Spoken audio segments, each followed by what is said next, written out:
time to look through the morning's papers, and joining us in the studio is psychotherapist Lucy Beresford. Hi, Lucy. And also the author Emma Wolf is joining us virtually. Emma, lovely to see you as well. Thanks so much, both of you, for joining us this morning. Well, let's crack on straight away. Lucy, we're going to start with you. You've chosen the Sunday Times. We've got the FA Cup final, of course, which is in quite a few of the papers. I've chosen a sports story. Yeah. I can't believe it myself. I know. Jack Grealish there, looking, as pleased as punch. Did you watch it yesterday? I did watch it because it just seemed like a really, seminal moment. This is a team that have already won the Premier League.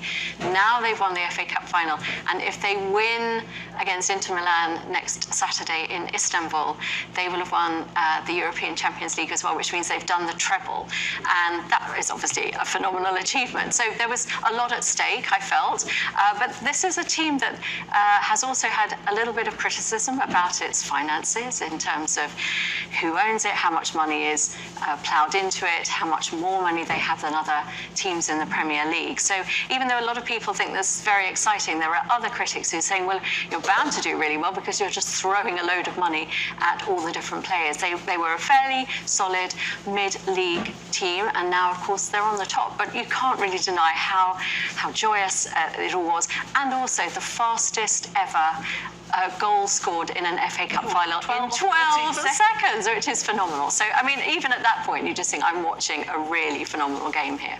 Emma, did you watch it yesterday, or were you doing something far more fun? Well, I was actually working, but as a Liverpool supporter, I couldn't possibly comment on Manchester City nearly doing the treble. So, yeah, of course they will. They'll do it next Saturday probably as well. There we go. Good luck to them. All power to their elbow. And, yeah, the money in sport, the money in football specifically, is absolutely insane. It is, isn't it? And it's not just Man City, it's lots of the other clubs as well, isn't it? Emma, you also picked another story that was on the front of the Times, and this is just next to the picture of Jack Grealish. This is about Ukraine. Now, of course, President Zelensky has spoken at length about how many weapons Ukraine needs, but now he's suggesting that basically the EU still isn't doing enough, in his words. Yeah, I mean, this is really important. It's nearly a year and a half on since the conflict began, and this is a close advisor of Zelensky. And as you say, we've seen Zelensky's kept it on the front page. He's kept it on the global news agenda. He's been traveling the world. He's, I think, done 60 countries in the last few weeks, including 3 meetings with Rishi Sunak. But it's not just about this new plea for more weapons, for more munitions, for more artillery. This is also Zelensky's closest aide who is saying, actually, it's what we're doing, more specifically European countries are doing in other ways too. He says, us buying Russian energy and oil and gas is actually directly fueling their attacks on Ukraine. Billions and billions of dollars that are still, although we've found alternatives, are still going into the Russian coffers, are basically producing more missiles and artillery and are killing more Ukrainians. He says European countries are still too slow and we're not doing enough with sanctions. So I think it's important to remember it's not just what we do, it's what we also don't do. It's what we do indirectly, as well as supplying weapons directly to Ukraine. But there'll be those, Emma, who will look at the help and support that we have given to Ukraine and say, it's not the case that European countries haven't tried to do their level best to help. Look, we've done a lot, but against the might, I should say, of the Russian forces, against the madness of Putin, it's clearly not enough. I mean, we know that Zelensky's main target has been the US in terms of supplying those huge quantities of weapons and resources that he needs. But I think that this advisor, who's Zovska, who's raising a really important point here about the indirect action as well of the EU, of sanctions on Russia, and of the fact that we are still indirectly or directly fueling this Russian killing machine.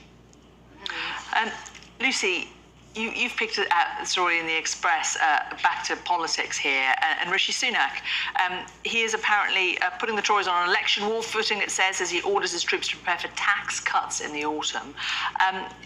Who potentially could benefit here?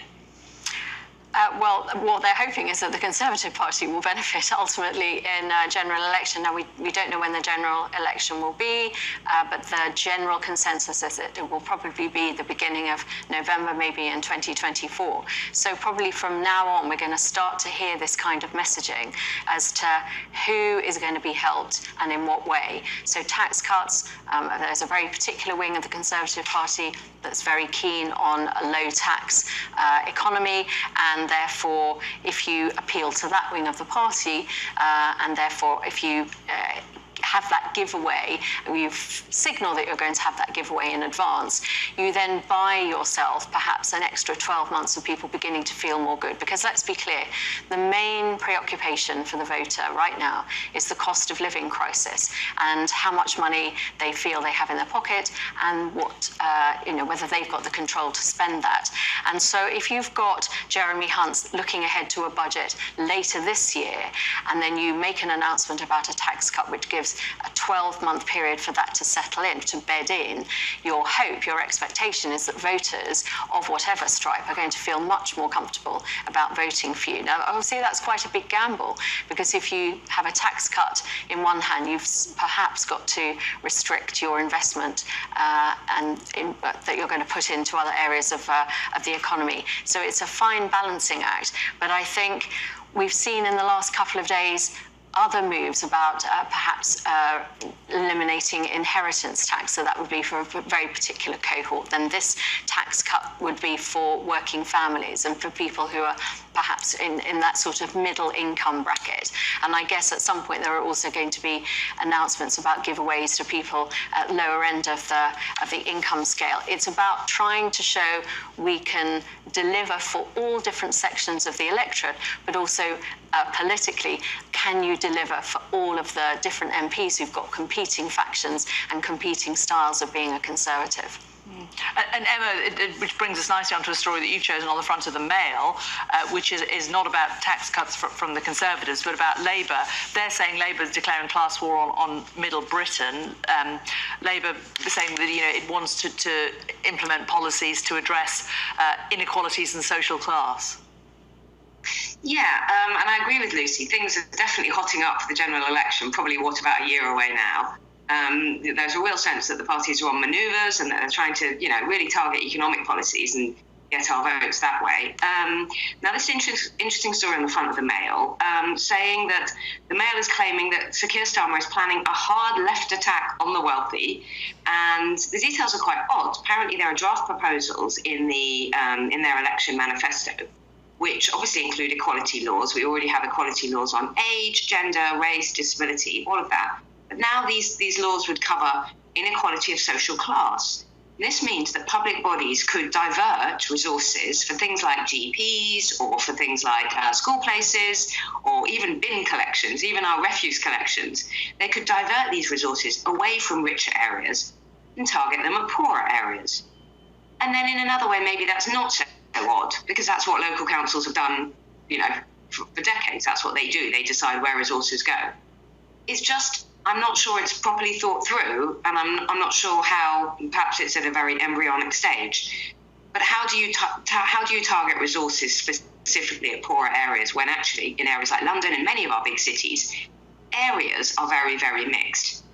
I was thinking about this even around the Grenfell Tower area of West London, very, very leafy, affluent area with pockets of, social deprivation and much lower income. So it's not as simple as just targeting resources at specific areas. But anyway, this is what the Mail are saying, a hard left attack on the wealthy from Labour. Emma, yeah, it's a really good point, isn't it?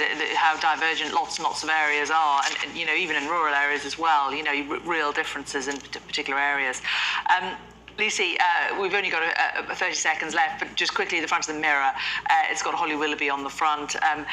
A sense that they're talking about the BBC trying to poach, or a sense maybe that Team Holly are trying to sort of regain the narrative here?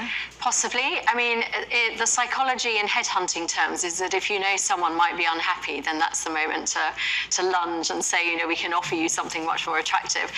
And who knows whether she might feel that being on staying with ITV is to her advantage, wanted, or maybe she feels that she needs some kind of fresh start, and the BBC is saying, we're over here, come and find us. I'm sure she knows they are. Lucy Beresford and Emma Wolfe, thanks so much for your choices. Lots more to come on Sky News after this break.